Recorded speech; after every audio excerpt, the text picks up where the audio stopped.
late great British director Guy Hamilton, who, fresh from giving the world possibly the Bond film in Goldfinger, and who was about to go on to direct Diamonds Are Forever, Live and Let Die, and The Man with the Golden Gun, managed to put together one of the most technically audacious, for the time anyway, large-scale war epics the cinema had yet seen.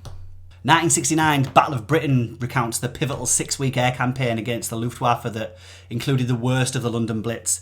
As we'll talk about in a few moments, Hamilton puts together astonishing aerial footage and a cast that's essentially a who's who of British acting talent. He delivers one of those true war epics, but one that lacks a vital ingredient, an actual story. Let's take a look.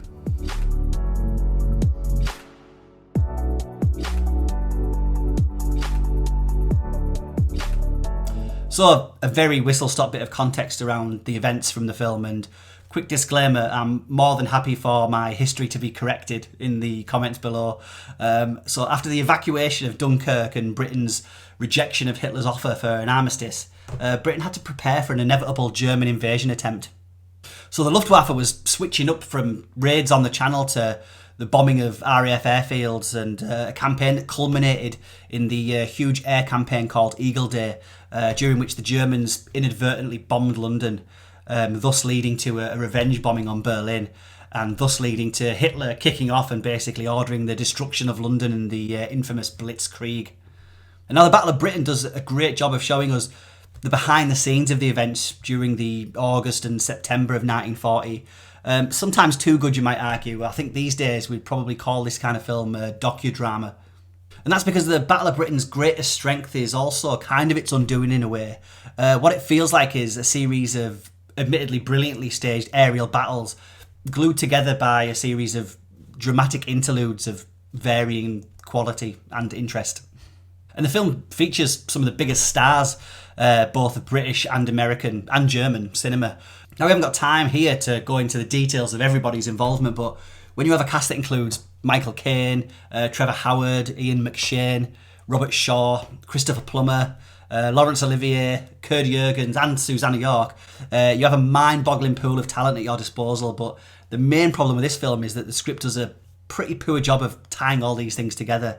Now, I don't know if Netflix has brainwashed me, but halfway through this film I couldn't help but think it would work brilliantly as a 6 to 8 episode miniseries.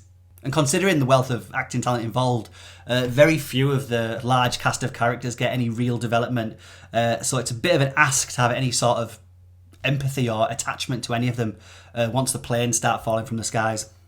So Michael Caine as Squadron Leader Canfield spends most of the movie with a mask across his face, giving terse radio commands to his squadron. Roger, here we go. Attacking now.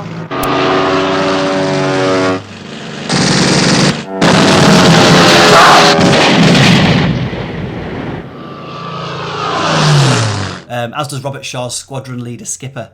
The legendary Laurence Olivier does have a bit of a subplot, but he actually looks bored to death throughout the film.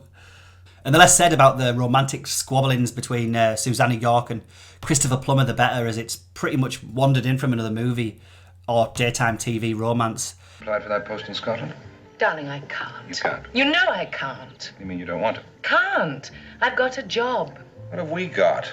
What the hell is this? Is it a marriage or a flaming Air Force committee? For God's sake, Colin, don't start that all over again. Fair play at the film, though, for actually giving York something to do in the film rather than just being a love interest. As Section Officer Maggie Harvey, she's thrown literally into the middle of the action. Hey,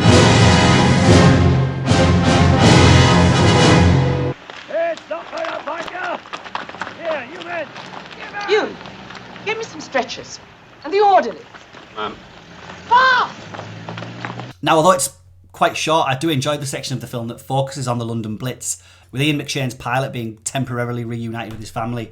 I wish more of the film had been spent here. Seeing the damage on the ground makes you wonder why more movies about London during the Blitz haven't been made.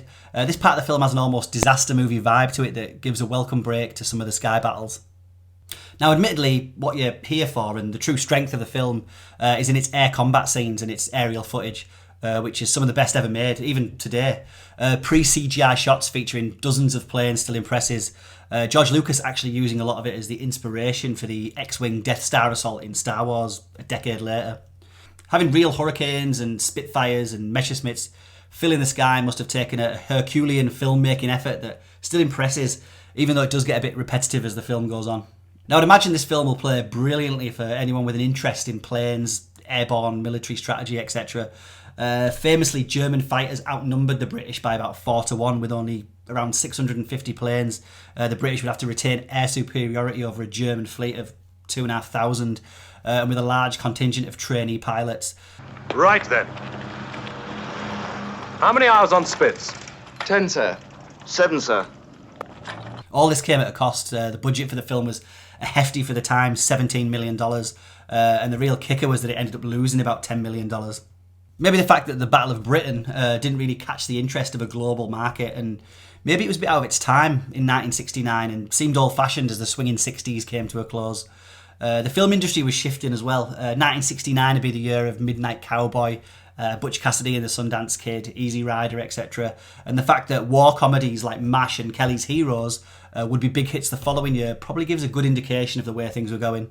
So Battle of Britain's still a fantastic snapshot of a type of practical, star-studded, overblown epic that are now sadly a rarity. Films that you would gladly let fill up your slow Sunday afternoon. Go check it out.